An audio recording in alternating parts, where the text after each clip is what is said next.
16 জুলাই যে আবু সাঈদ শহীদ হলো, আবু সাঈদের শহীদের মধ্য দিয়ে এটা কিন্তু কোটা সংস্কারটা একটা গণ অভ্যুত্থানের রূপ নিয়েছিল। যে লোকজন আর ঘরে বসে থাকেনি, রাজপথে ঝাঁপিয়ে পড়ছিল জীবনের মায়া ত্যাগ করে। যেই মানুষ যে রাজপথে ঝাঁপিয়ে পড়া জীবনের মায়া ত্যাগ করে, এটার যে অনুপ্রেরণা তৈরি করে গেছিলো সেটা হচ্ছে আবু সাঈদ। তো সরকার কর্তৃক আমরা দেখলাম যে 3-4 দিন আগে যে 16 জুলাই শহীদ আবু সাঈদ দিবস ঘোষণা করছিল। এইটা পরবর্তীতে শুনলাম এটা পরিবর্তন করে জুলাই শহীদ দিবস ঘোষণা করা হয়েছে। ওনারা জুলাই শহীদ দিবস পালন করার আরও দিন পাইতো, জুলাই শহীদ দিবস পালন করা।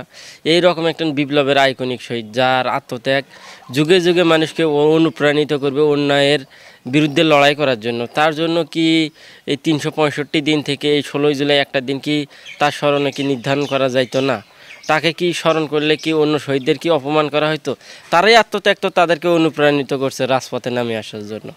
তাহলে 16 জুলাইটাকে যে পরিবর্তন করা হইলো, 16 জুলাই নিয়ে এই ধরনের নাটক করা হইলো, তারা যদি আগেই ঘোষণা দিত যে না 16 জুলাই জুলাই শহীদ দিবস, তাহলে আমাদের কোনো আপত্তির হয়তো বা জায়গাটা কম তৈরি হইতো। কিন্তু ঘোষণা দিয়ে একজন আইকনিক শহীদের এই ধরনের অপমান, আমরা পরিবারের পক্ষ থেকে এটা তীব্র নিন্দা জানাই এবং এটারে আমরা ধিক্কার জানাই।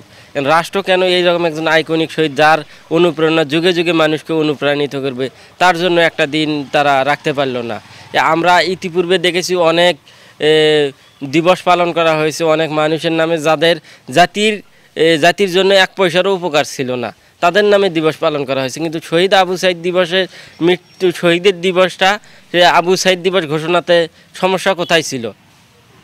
আমরা যুগে যুগেই তো দেখে আসতেছি যে বিভিন্ন বিপ্লবের শহীদদেরকে বিভিন্নভাবে স্মরণ করা হয়।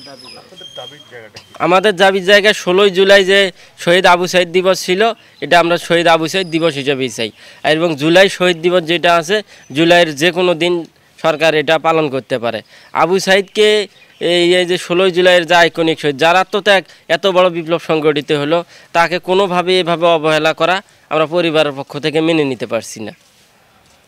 এবং দেশে যে রাষ্ট্রে যে বৈষম্যের জন্য সবাই লড়াই করলো, আদৌ রাষ্ট্রে কতটুকু বৈষম্য দূর হলো আমরা জানি না, আমাদের কাছে বোধগম্য নয় এখনও।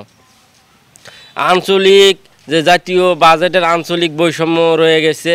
তারপর সরকারের উপদেষ্টা পরিষদে শুধু যে একটা নির্দিষ্ট অঞ্চল থেকে উপদেষ্টা নেওয়া হয়েছে। রংপুর বিভাগ থেকে আবু সাঈদ শহীদ হয়ে এই গণ অভ্যুত্থান সৃষ্টি হলো, রংপুর বিভাগ থেকে একজন উপদেষ্টা নেই। এই বিভাগে কি কোনো যোগ্য লোক ছিল না? কোন যোগ্যতায় তারা? শুধু কি দক্ষিণ অঞ্চলের লোক সব যোগ্য, উত্তর অঞ্চলে কোনো যোগ্য লোক নাই? আর ওই জুলাই বিপ্লবে যারা আন্দোলনকারী ছিল, যারা নেতৃত্ব দিছিল, তারা উপদেষ্টা হলো, কিন্তু শহীদ ফ্যামিলি থেকে কোনো প্রতিনিধি নেওয়া হলো না। শহীদ ফ্যামিলি 850 শহীদ ফ্যামিলি, তাদের মধ্যে কি কোনো যোগ্য লোক ছিল না? এটা পুরোটাই মনে হচ্ছে যে এখনও বৈষম্যটা পুরোপুরি দূর হচ্ছে না। আমরা চাই এই দেশ পুরোপুরি বৈষম্যমুক্ত দেশ গড়ে উঠুক।